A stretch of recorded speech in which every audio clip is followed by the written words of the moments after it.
All right, today we are working on lesson 4-3. This is dealing with one-step inequalities. So we're going to be solving these inequalities.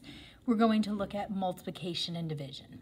All right, so just like before, we want to get the m alone. Whatever is attached to it needs to come to the other side. We know that this is a coefficient and variable, so they are actually being multiplied. So the opposite of that is to divide both sides by that 1.6, the 1 6/10. All right. When we do that, they cross out. We're left with the m is less than or equal to. Now, we know positive and negative. That negative is going to weigh you down, so we're going to still have that negative. We can work this out. So 8 divided by 1.6. We have that come to Jesus moment where this is going to move over, but whatever we do to the one side, it must happen to the other.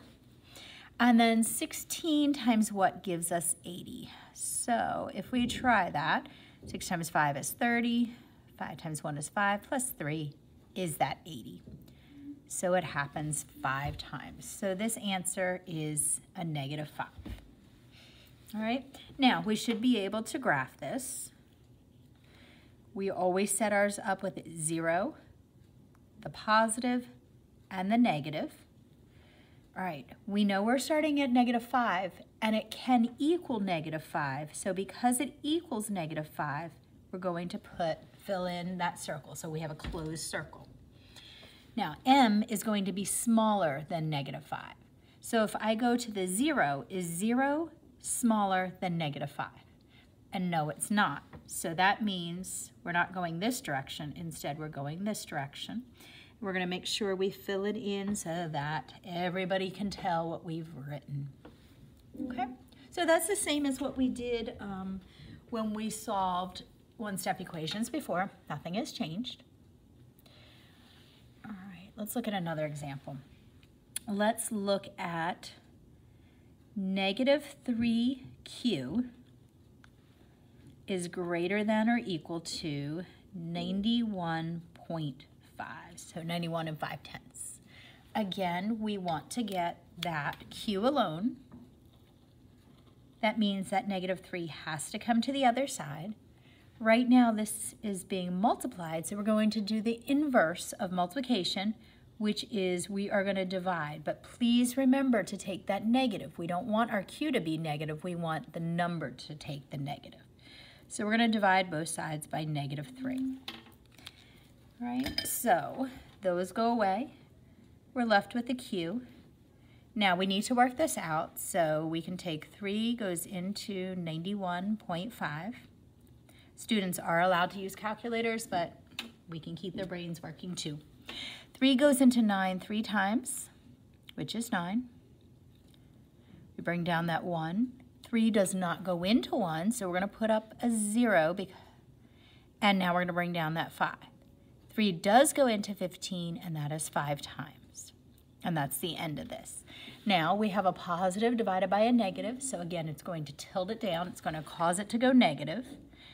So our answer is a -30.5, but, and this is the key to this unit, whenever you multiply or divide by a negative number, okay, so we divided by a negative, so divide by negative, when we do that, we are going to switch the sign. So the sign is no longer q is greater than, instead, we're going to flip the inequality and put an equal sign.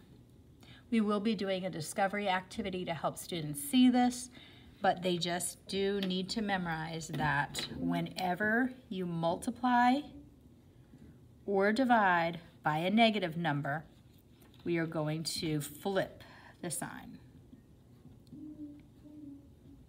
And that will be the key for this unit. Alrighty, so let's go ahead and try another one. And we're going to look at this problem here. -r/4 is less than -10. Okay. So we've solved these type before. We still want to get r alone. Now, it is important to realize then that that negative is going to go with the 4 so that we can get rid of it. Now, this 4 is in the denominator, so to get it gone on this one side, we're going to have to multiply by a 4 in the numerator, and we're going to keep that negative because we know negative times negative makes a positive. So we're going to multiply this side by that negative 4 and the other side. When we do that, those 4's cancel out and the negatives, leaving our r. Negative times a negative is positive, and 10 times 4 is 40. Now, we just multiplied by a negative, so we are going to flip our sign. We multiplied by a negative, so we're going to flip the sign. Okay, so that is very important to understand so that we don't make any mistakes. All right, and let's look at a word problem. To win a game, you need at least 45 points. Okay, that means 45 is going to be the smallest you can have. It could be equal to 45, but we would like things to be probably bigger than 45. So it can't be smaller than 45, but it could equal 45. So at least 45 would look like this. Now, each question is worth 3 points. So questions equal 3 points. Okay, so to win a game, you need at least 45 points. Each question is worth 3 points. We want to write and solve an inequality that represents the number of questions you need to answer correctly to win the game. So we could say Q equals questions. So then every question is worth 3 points. And then that is going to be greater than or equal to that 45. Now, just like before, we want Q alone. We're going to need to get the 3 on the other side. This says 3 times Q, so the opposite would be to divide by that 3. When we do that, we have our Q. We have 3 goes into 45. Okay, and it will go in 15 times. Okay, and did we divide by a negative number? No, we didn't, so we're going to keep our symbol just as it was. Okay, I just realized that I did not graph some of those examples I gave you, so I'm going to go back and graph those real quick. We found that Q in another problem was less than or equal to negative 30.5. So when we graph these, make sure you have your 0, the positive, the negative. Okay. In this problem, Q can equal negative 30.5, so we're going to put a closed circle because it does equal. Now, Q again is going to be smaller. Is 0 smaller than negative 30.5? And no, it's not. So we're going to come and use the other side, which would be over here. Okay, so numbers like negative 100 would be down here. And that is smaller than the negative 30.5.